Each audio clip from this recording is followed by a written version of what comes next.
This is Sue Jackson from the Book by Book blog, here with my May reading wrap-up. I had a great reading month in May. I read 8 books in all from a wide variety of genres and types. But before I tell you about them, just a quick reminder that at the end of May, the annual Big Book Summer Challenge began. It runs until early September, and it's a lot of fun. So if you want to join in, I'll put the details down below. Now, on to my May books. I began the month by reading Ready Player 2 by Ernest Cline. This is the much anticipated sequel to Ready Player 1, which my husband, son, and I all read and absolutely loved. Our whole family went and saw the movie and enjoyed that too. So we've really been looking forward to this. I got my husband the sequel, Ready Player 2, for Christmas. So as soon as he was finished with it, I read it. That's the best kind of gift, right? So Ready Player 2 pretty much follows the formula of the original book, with Wade and his friends within the virtual world of the Oasis on a quest to save the world. Amid all kinds of fun 80s pop culture references. But in this book, the stakes are a lot higher. The fate of the world, both the virtual world and the real world, are very literally at stake here. So, and there's a lot less time to solve these puzzles and finish this quest and head off the evil that is at hand. So, there's all of the adventure and excitement of the first book, fast-paced, thriller-like sci-fi adventure.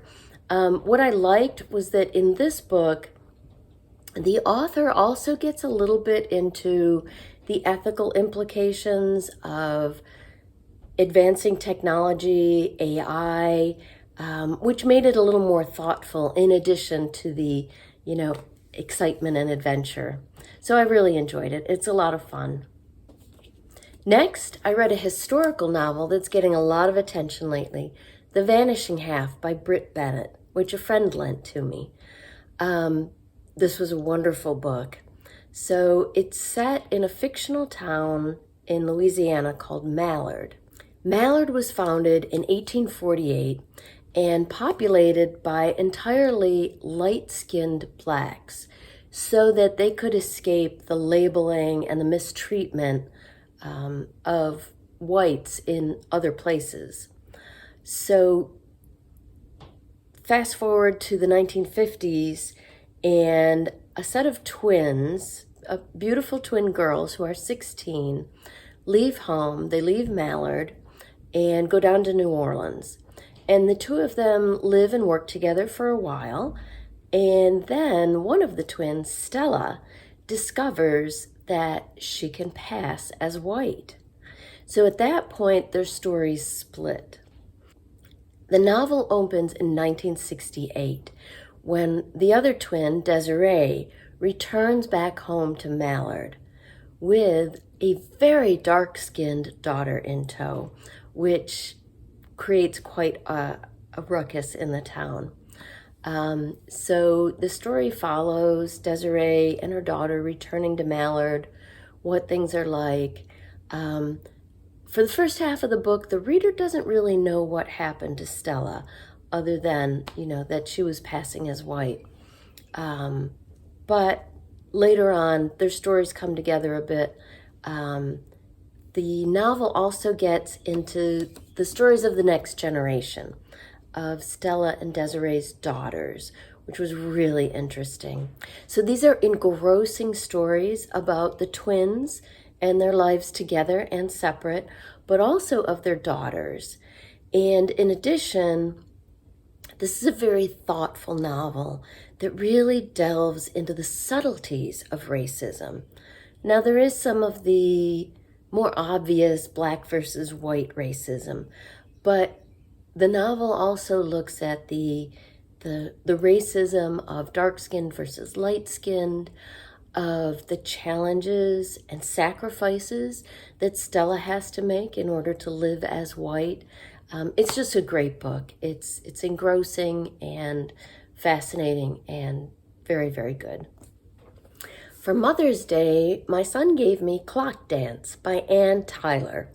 I had asked for one of Ann Tyler's more recent novels because back in the 80s, I read a couple of her earliest bestsellers, The Accidental Tourist and Breathing Lessons, and I remembered enjoying those, but I hadn't read her in decades. And I know she's been putting out novels year after year, and I've just missed all of them. So my son picked a great one out for me. Clock Dance is all about a woman named Willa. So it begins in 1967 when Willa's a little girl in rural Pennsylvania.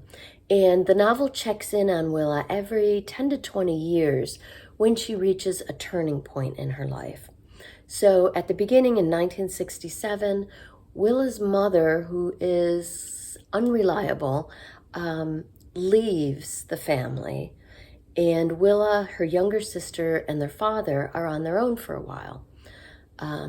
Then the book checks in again in 1977 when Willa's in college and her college boyfriend asks her to marry him, but Willa really wants to finish her degree first.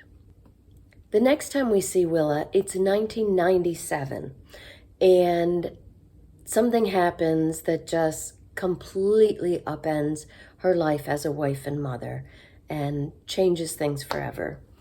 And finally, in 2017, Willa's living a fairly quiet life out west, and she gets a phone call from a stranger who asks if she can fly all the way across the country to Baltimore to help take care of someone she's never met before. The circumstances are explained in the book. And even though Willa is normally very conservative, very quiet and compliant, for the first time in her life, she listens to her instincts. She gets on a plane and goes to Baltimore. And that's where this novel really gets great. The second part of the novel in Baltimore is just wonderful as Willa discovers a whole community and a different way of life. I just loved this book. I'd forgotten how delightful Ann Tyler's novels are. Just immersive, warm, full of heart, plenty of humor, and populated by some very quirky but fun characters. I just thoroughly enjoyed this book, and it was one of my favorites from last month. Next, with Big Book Summer quickly approaching, I squeezed in a fast-paced thriller because I knew my books for the summer would be longer ones. Force of Nature by Jane Harper. This is the second book in Harper's series about Aaron Falk, an Australian federal police agent. In this story, it takes place out in the wilderness. There's a corporate retreat, a mandatory corporate retreat. There's a group of 5 men and 5 women that each go separately into the woods for a weekend of backpacking. It's kind of a survival thing, but it's mostly a bonding thing, supposedly. What happens is at the end of the weekend, 5 women had gone into the woods at the beginning and only 4 come out, hours late and in terrible shape, just really battered up. So Aaron and his partner Carmen are called into this case because the woman who's missing, Alice, just happens to be their only informant in a huge case they're building against this company that went on the retreat. So there's a lot of suspense here, as always. Alice had a very prickly personality, so you don't know whether she just got lost in the woods, whether maybe her personality pushed someone too far out there when things got stressful, or whether there's something more sinister going on. So as always with Jane Harper, loads of suspense, and I really enjoyed the wilderness setting of this one. My neighborhood book group also chose a thriller for our last book before our summer break, which is unusual for us. We read The Silent Patient by Alex Michaelmides, which is a psychological thriller. It's about a woman named Alicia who murders her husband and then stops speaking. So Alicia is a famous artist, a painter, and her husband was a well-known fashion photographer. And their relationship seemed great from the outside. They seemed very happy. So, there's this big question of what happened. Why would she do this? But Alicia hasn't spoken since the crime occurred. So she's been living for years in a a forensic psychiatric facility called The Grove. So Theo Faber is a criminal psychotherapist who, by his own admission, has his own issues stemming from an abusive childhood. And Theo becomes really obsessed with Alicia and the details of her case. So he gets himself hired at the Grove, and he manages to become Alicia's therapist. Now, everyone else there has pretty much given up on her. She's been there for years. She has never attempted to communicate in any way. But Theo really thinks he can connect with her and get her to talk again. So there was plenty of suspense here, lots of twists and surprises that none of us saw coming. So if you like psychological thrillers, not everyone in our group did, but if you generally like psychological thrillers, then you'll probably like this. And finally, I squeezed in a middle grade graphic novel before the end of the month. 7 Good Reasons Not to Grow Up by Jimmy Gallenly. This book surprised me in a good way. At first, I thought it was mostly just light, fun, silly, but it turned out to have a lot more emotional depth than I first thought it did. So it's about this group of very diverse friends that are in middle school together, but mostly it's about one guy, Kirby Finn. Now, Kirby is the all-around most popular guy in school. He's always smiling. He's super cool. Everyone loves him, except for the principal. And he runs this thing called the after-school resistance with this whole group of kids. And, very often Kirby is getting the kids together to help out another kid who's in trouble. So he's kind of a hero, but Kirby has been hiding some secrets of his own that even his best friend, Raja, doesn't know. So when Raja does discover one of Kirby's secrets, he finds out that there's something pretty serious going on behind Kirby's happy facade. So this time, the kids band together to help Kirby, who has helped all of them at one time or another. So it's a great story. The author uses some interesting techniques in addition to some sort of standard graphic novel type panels. He's also got all kinds of little things in here that are kind of like, they've got different names in this, but like Twitter, something called entries from Guessopedia, from an online dictionary, and Kirby himself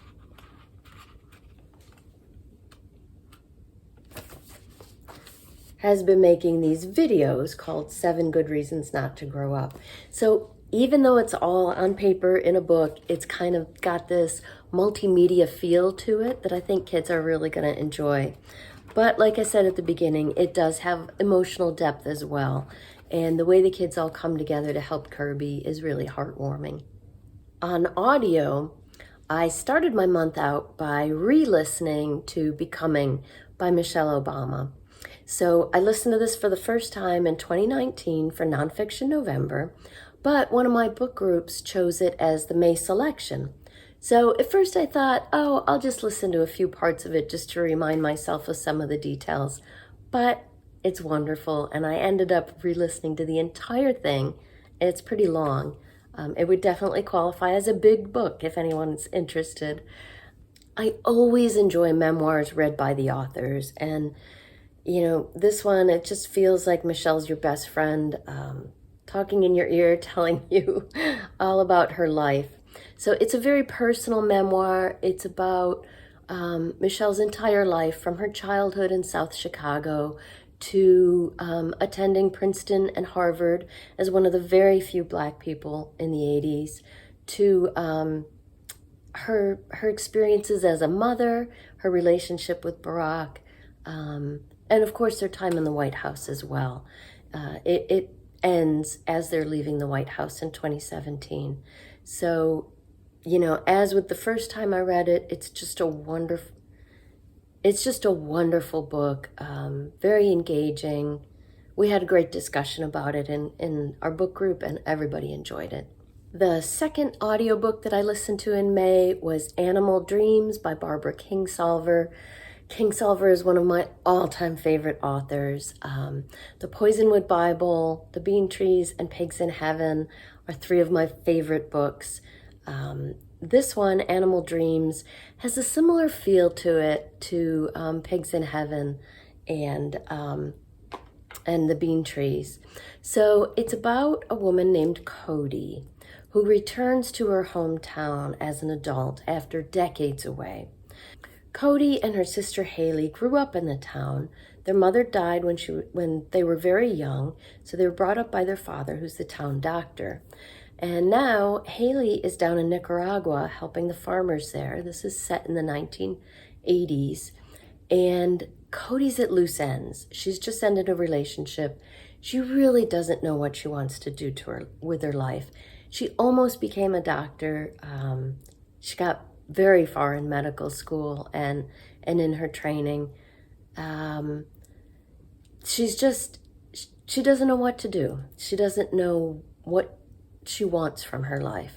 So here she finds herself back in her hometown decades later, kind of immersed in that small town again. She's staying with her best friend's family. She's seeing people, re-meeting them that she hasn't seen since high school. She even starts dating her old high school boyfriend. But through it all, Cody's just trying to figure her life out.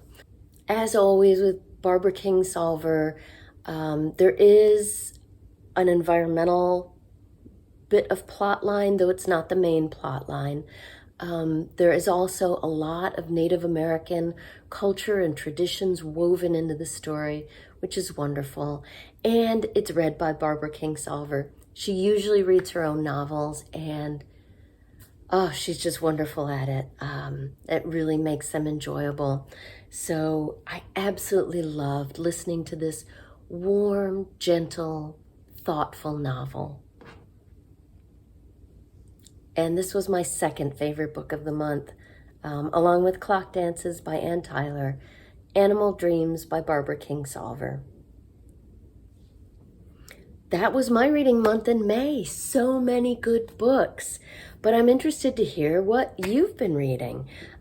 What did you read in May? What were your favorites last month? Let me know in the comments down below.